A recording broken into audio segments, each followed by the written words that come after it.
Tu sais pourquoi les développeurs commencent par développer leur site au format téléphone? Si tu n'as pas l'info, tu es tombé sur la bonne vidéo. Alors laisse-moi te montrer comment ça fonctionne en quelques lignes de code.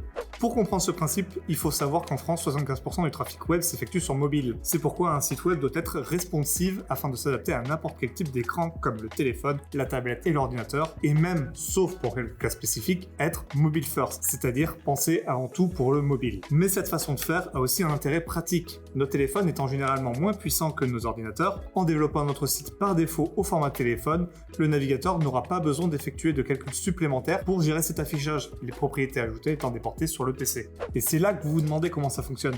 Les devs utilisent une fonctionnalité CSS appelée les Media Queries. Cette fonctionnalité permet au navigateur de modifier les attributs de style de vos éléments en fonction de la taille en pixels de l'écran de l'utilisateur. Prenons un exemple. Notre site est encodé par défaut au format téléphone, nous allons indiquer aux Media Queries une nouvelle échelle, en précisant une taille minimum de 600 pixels et en ajoutant des changements d'attributs comme un changement de couleur de texte, le navigateur exécutera cette partie du code sur les écrans de 600 pixels et plus. Et voilà, tu as tout compris et maintenant tu pourrais dire que